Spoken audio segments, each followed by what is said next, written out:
friends, how are we today? I am actually doing pretty well. I got sent home from work at 10 a.m. this morning, at 10 in the morning, because the heater broke. I work in a very old building, and if the heat breaks, there's nothing we can do about it. So school was actually canceled very early, like before the day even started, but because a lot of the kids were already en route to the school, we had to wait, make sure that the parents could come pick them up, because not all the buses were able to take them back because they have other routes. And we had to make sure parents were home. So the last kid actually left at probably 9:30, 9:45, and we got to go home at 10, which was super exciting, especially because I have a friend visiting this weekend, and I needed to do a lot of cleaning that I just didn't have time to do. I've been super busy this week, and I was really stressing about having the time to clean, but I guess the universe wanted me to, because it gave me the time. So I've been cleaning all day, and now we're doing this. I'm probably gonna try and record a second video after this one, which actually might get uploaded before this one. Which is gonna be like follow my instructions, keep your eyes closed kind of video. But you've probably already seen that if this comes out when I think it's going to. Also, it looks like my face is bruised or something, but it's just shadows. I'm not sure what's going on. Alright, today we are reading chapter 17. We are really getting through this book. We only have this much left. We've read this much already, which is very exciting. Our chapter is called Cat, Rat, and Dog. Alright. Harry's mind had gone blank with shock. The three of them stood, transfixed with horror, under the invisibility cloak. The very last rays of the setting sun were casting a bloody light over the long, shadowed grounds. Then, behind him, they heard a wild howling. Hagrid, Harry muttered. Without thinking about what he was doing, he made to turn back, but both Ron and Hermione seized his arms. We can't, said Ron, who was paper white. He'll be in worse trouble if they know we've been to see him. Hermione's breathing was shallow and uneven. How could they? She choked. How could they? Come on, said Ron, whose teeth seemed to be chattering. They set off back toward the castle, walking slowly to keep themselves hidden under the cloak. The light was fading fast now. By the time they reached the open ground, darkness was settling like a spell around them. Scabbers, keep still, Ron hissed, clamping his hand over his chest. The rat was wriggling madly. Ron came to a sudden halt, trying to force Scabbers deeper into his pocket. What's the matter with you, stupid rat? Stay still. Ouch, he bit me. Ron, be quiet, Hermione whispered urgently. Fudge'll be out here in a minute. You won't stay put. Scabbers was plainly terrified. He was writhing with all his might, trying to break free of Ron's grip. What's the matter with him? But Harry had just seen, slinking toward them, his body low to the ground, wide yellow eyes glinting eerily in the darkness.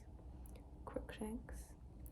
Whether he could see them or was following the sound of Scabbers' squeaks, Harry couldn't tell.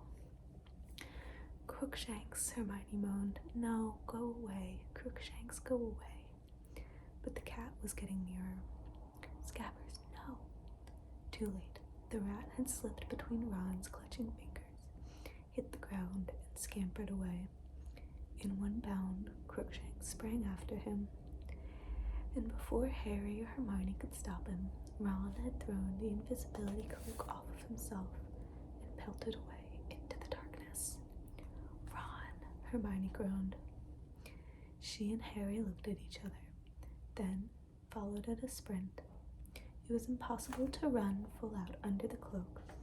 They pulled it off, and it streamed behind them like a banner as they hurtled after Ron. They could hear his feet thundering along ahead and his shouts at Crookshanks. "Get away from him! Get away! Scabbers, come here!" There was a loud thud. "Gotcha! Get off, you stinking cat!" Harry and Hermione almost fell over Ron. They skidded to a stop right in front of him. He was sprawled on the ground, but Scabbers was in his back pocket. He had both hands held tight over the quivering lump. "Ron, come on, back under the cloak," Hermione panted. "Dumbledore, the minister, they'll be coming back out in a minute." But before they could cover themselves again, before they could even catch their breath, they heard the soft pounding of gigantic paws. Something was bounding toward them, quiet as a shadow, an enormous, pale-eyed, jet-black dog. Harry reached for his wand, but it was too late. The dog had made an enormous leap, and the front paws hit him on the chest. He keeled over backwards in a whirl of hair, felt its hot breath, saw its inch-long teeth. But the force of its leap had carried it too far. It rolled off of him. Dazed, feeling as though his ribs were broken, Harry tried to stand up. He could hear it growling as it skidded around for a new attack. Ron was on his feet. As the dog sprang back toward them, he pushed Harry aside. The dog's jaws fastened instead around Ron's outstretched arm. Harry lunged forward. He seized a handful of the brute's hair, but it was dragging Ron away as easily as though he were a rag doll. Then, out of nowhere, something hit Harry so hard across the face he was knocked to his feet again. He heard Hermione shriek with pain and fall too. Harry groped for his wand, blinking blood out of his eyes. "Lumos," he whispered. The wand light showed it, the trunk of a thick tree. They had chased Scabbers into the shadow of the Whomping Willow, and its branches were creaking as though in a high wind, whipping back and forward to stop them from going nearer. And there, at the base of the trunk, was the dog, dragging Ron backward into a large gap in the roots. Ron was fighting furiously, but his head and torso were slipping out of sight. "Ron," Harry shouted, trying to follow, but a heavy branch whipped lethally through the air, and he was forced backwards again. All they could see now was one of Ron's legs, which he had hooked around a root in an effort to stop the dog from pulling him further under the ground. But a horrible crack cut the air like a gunshot. Ron's leg had broken, and a moment later, his foot vanished from sight.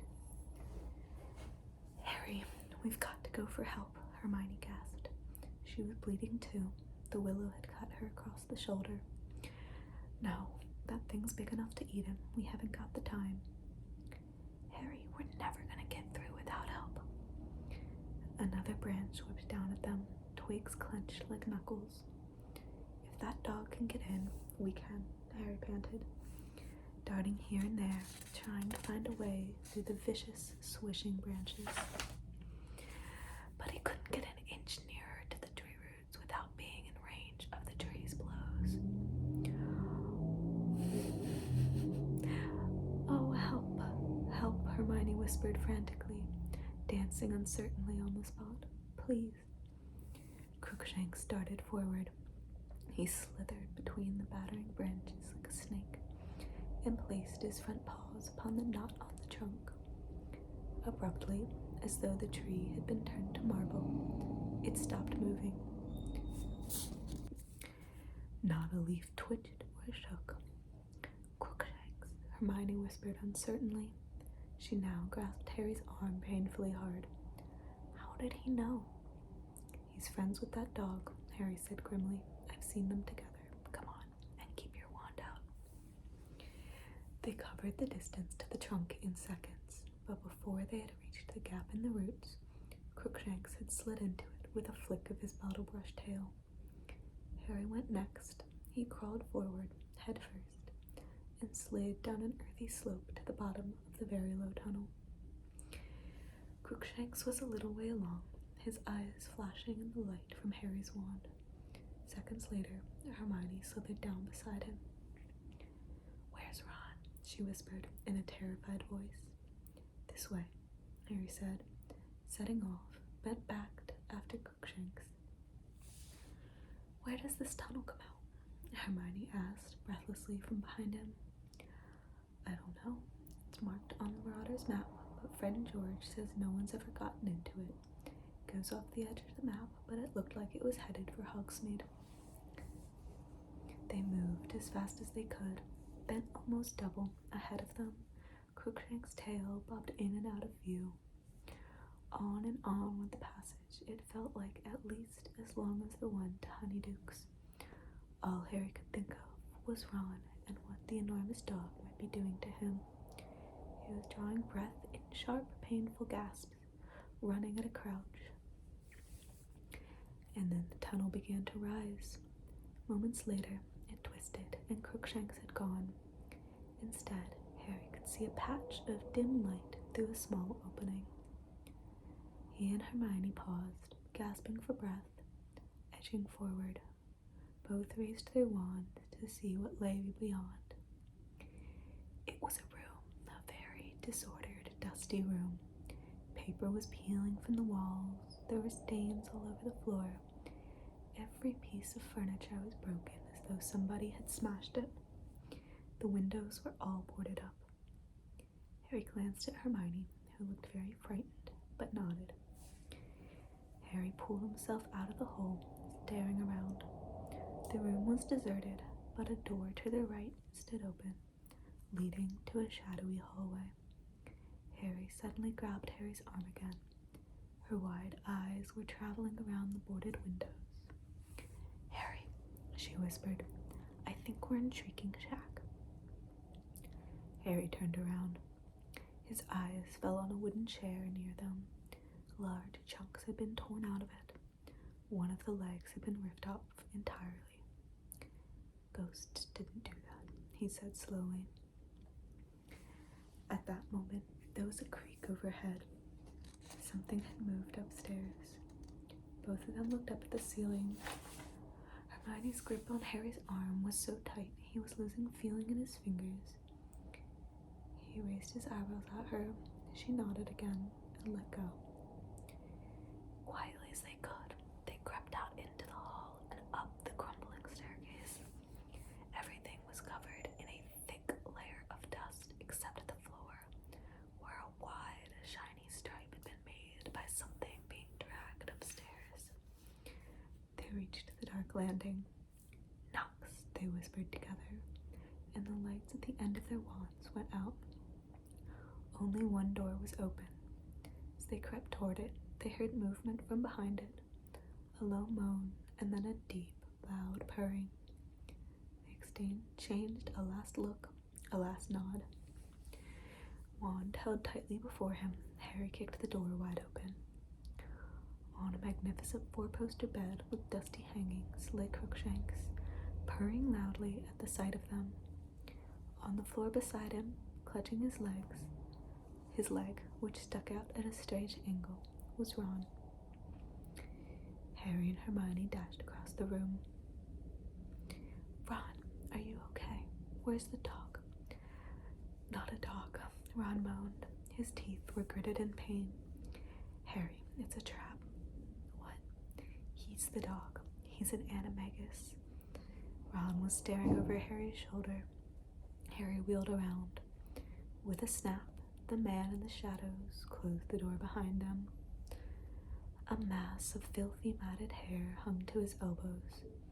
If eyes hadn't been shining out of the deep dark sockets, he might have been a corpse.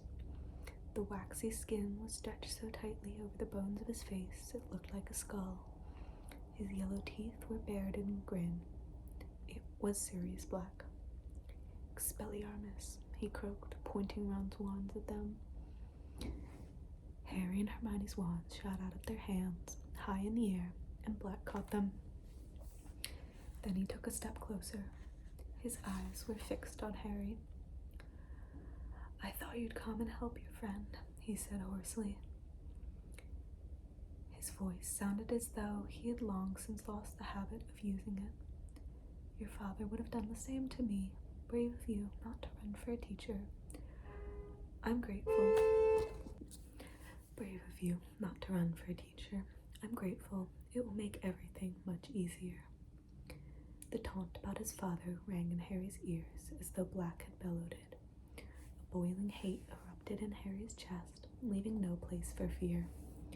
For the first time in his life, he wanted his wand back in his hand, not to defend himself, but to attack, to kill. Without knowing what he was doing, he started forward, but there was a sudden movement on either side of him, and two pairs of hands grabbed him and held him back. "No, Harry," Hermione gasped in a petrified whisper. Ron, however, spoke to Black.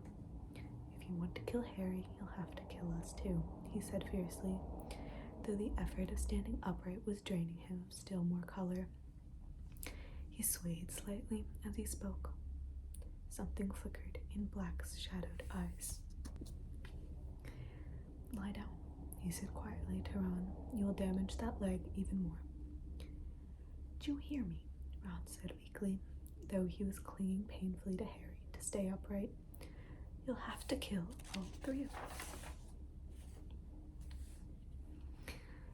"There'll only be one murder here tonight," said Black, and his grin widened. "Why's that?" Harry spat, trying to wrench himself free of Ron and Hermione.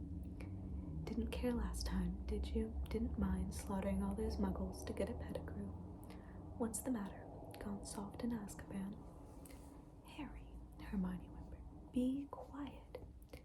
"He killed my mom and dad," Harry roared, and with a huge effort he broke free of Hermione and Ron's restraint and lunged forward. He'd forgotten about magic. He'd forgotten that he was short and skinny and 13, whereas Black was a tall, fully grown man. All Harry knew was that he wanted to hurt Black as badly as he could, and he didn't care how much he got hurt in the return.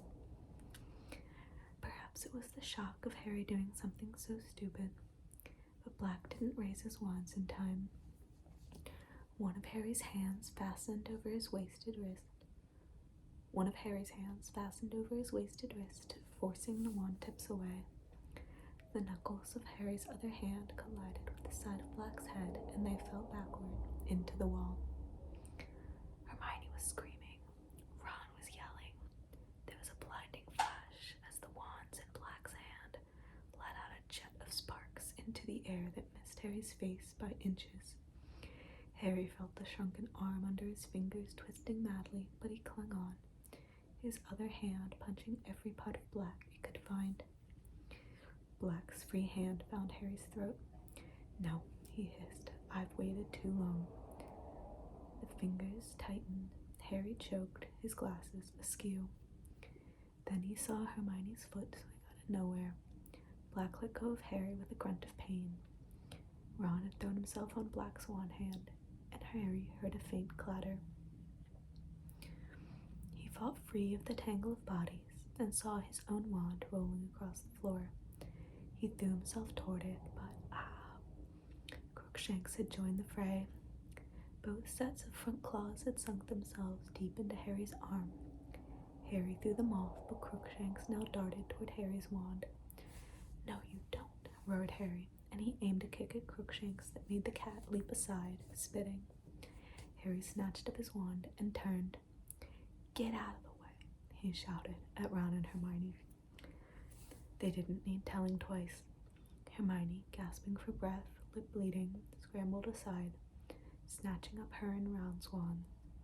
Ron crawled to the four-poster and collapsed onto it, panting, his white face now tinged with green, both hands clutching his broken leg.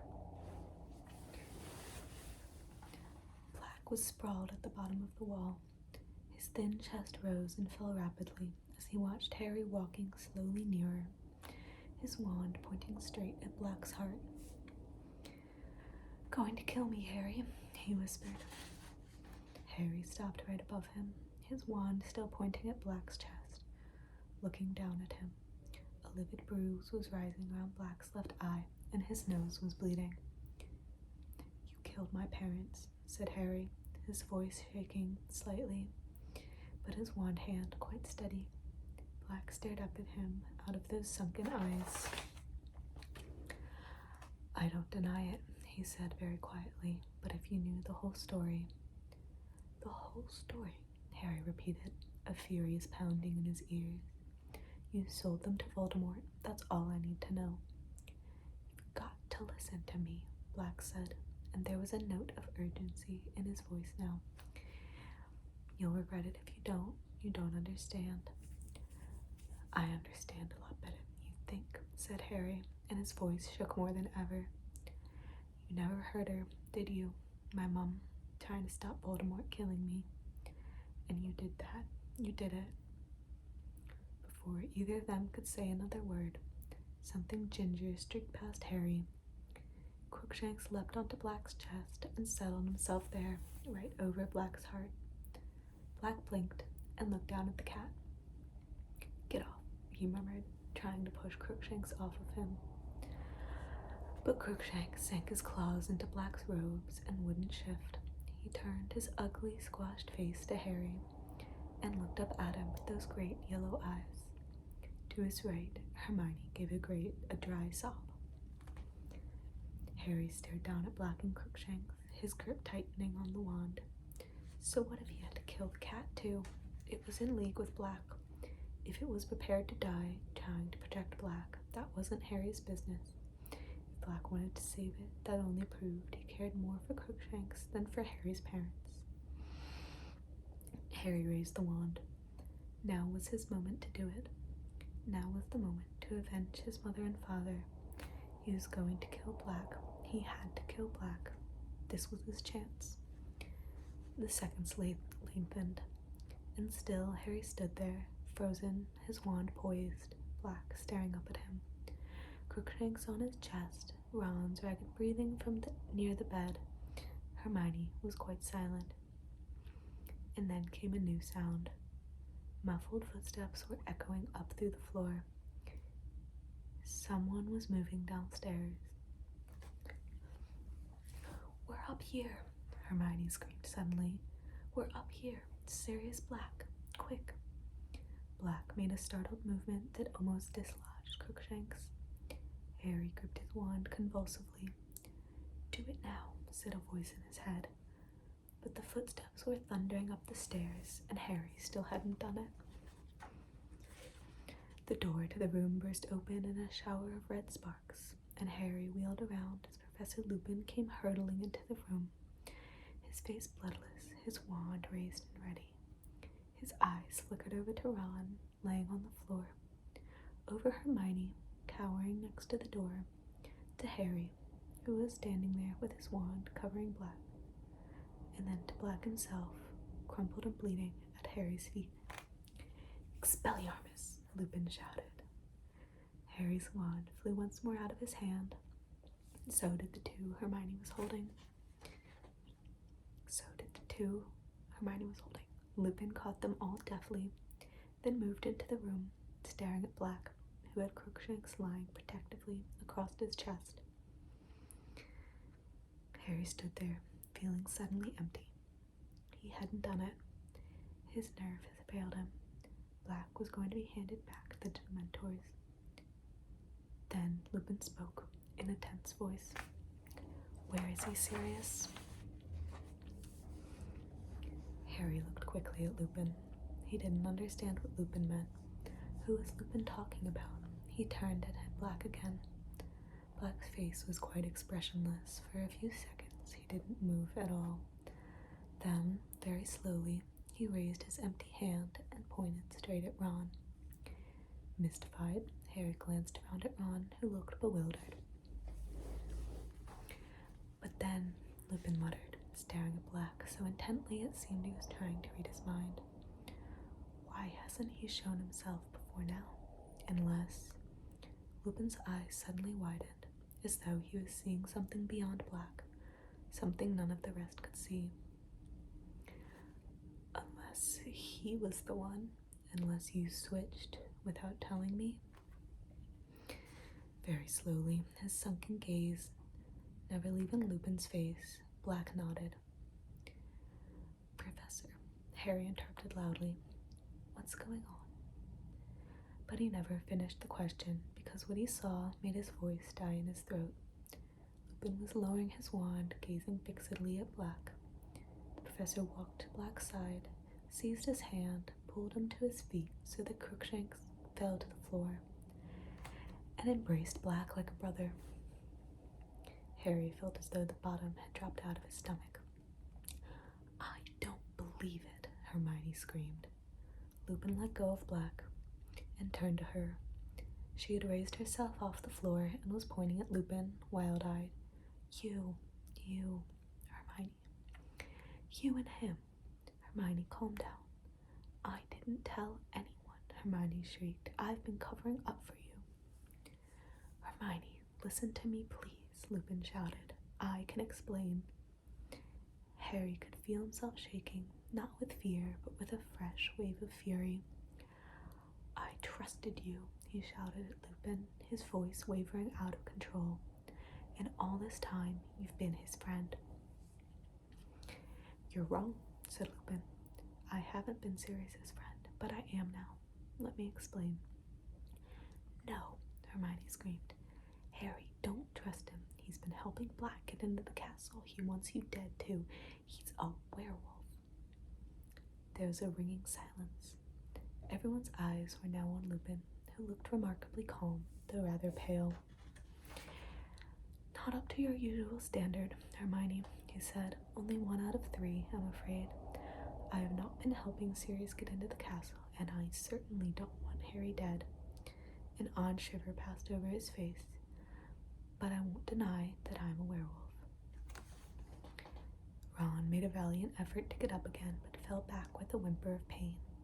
Lupin made toward him, looking concerned, but Ron gasped, Get away from me, werewolf. Lupin stopped dead. Then, with obvious effort, he turned to Hermione and said, How long have you known? Ages, Hermione whispered, since I did Professor Snape's essay. He'll be delighted, Lupin said coolly. He assigned that essay hoping someone would realize what my symptoms meant. Did you check the lunar chart and realize I was always ill at the full moon? Or did you realize that the boggart changed into the moon when it saw me? Both, said Hermione quietly. Lupin forced a laugh. You're the cleverest witch of your age I've ever met, Hermione. I'm not, Hermione whispered. If I'd been a bit cleverer, I'd have told everyone what you are. But they already know, said Lupin. At least the staff do. Dumbledore hired you when he knew you were a werewolf, Ron gasped. Is he mad? Some of the staff thought so, said Lupin. He had to work very hard to convince certain teachers that I'm trustworthy. And he was wrong, Harry yelled. You've been helping him all the time. He was pointing at Black, who suddenly crossed to the 4-poster bed and sank onto it, his face hidden in one shaking hand. Crookshanks leapt up beside him, stepped onto his lap, purring. Ron edged away from both of them, dragging his leg. I have not been helping Sirius, said Lupin. If you give me a chance, I'll explain. Look. He separated Harry, Ron, and Hermione's wands and threw them each back to its owner. Harry caught his, stunned. There, said Lupin, sticking his own wand back into his belt. You are armed, and we're not. Now will you listen? Harry didn't know what to think. Was it a trick? You haven't been helping him, he said, with a furious glance at Black. How did you know he was here? The map, said Lupin. The Marauder's map. I was in my office examining it. You you know how to work it?" said Harry suspiciously. "Of course I know how to work it," said Lupin, waving his hand impatiently. "I helped write it. I'm Moony. That was my friend's nickname for me at school."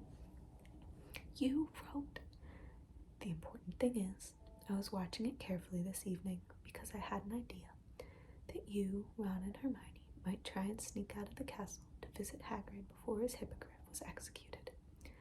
And I was right, wasn't I?" He started to pace up and down, looking at them. Little patches of dust rose at his feet. "You might have been wearing your father's old cloak, Harry.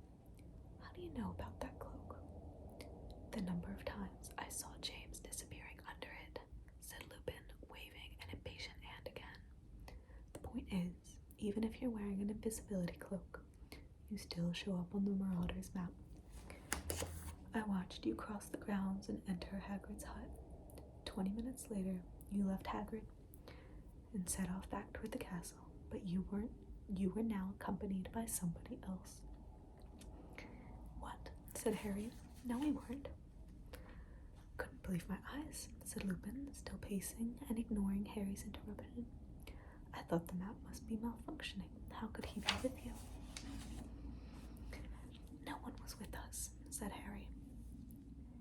"And then I saw another dot moving fast toward you, labeled Sirius Black. I saw him collide with you. I watched as he pulled two of you into the Whomping Willow." "One of us," said Ron angrily. "No, Ron," said Lupin. "Two of you." He had stopped his pacing, and with his eyes moving over Ron. "Do you think I could have a look at that rat?" he said evenly. "What?" said Ron. "What's Scabbers got to do with it?" "Everything," said Lupin. "Could I see him, please?" Ron hesitated, then put a hand inside his robes. Scabbers emerged, thrashing desperately. Ron had to seize his long, bald tail to stop him escaping. Crookshanks stood up on Black's leg and made a soft, hissing noise. Lupin moved closer to Ron. He seemed to be holding his breath as he gazed intently at Scabbers. "What?" Ron said again, holding Scabbers close to him, looking scared. "What's my rat got to do with anything?" "It's not a rat," croaked Sirius Black suddenly. "What do you mean? Of course he's a rat." "No, he's not," said Lupin quietly. "He's a wizard. An animagus," said Black, "by the name of Peter Pettigrew." It's such a good chapter. It's such a good chapter. I wish I had the ability to sort of spin a tale where everything falls into place at the end. It's still going. If you haven't read this book, there's more to fall in place, but it's just such a good chapter. Next time we will be reading chapter 18, Moony, Wormtail, Padfoot, and Prongs. But for now, that's all I have for you, and I hope you have a great afternoon, evening, morning, whatever, and I will see you next time. Bye!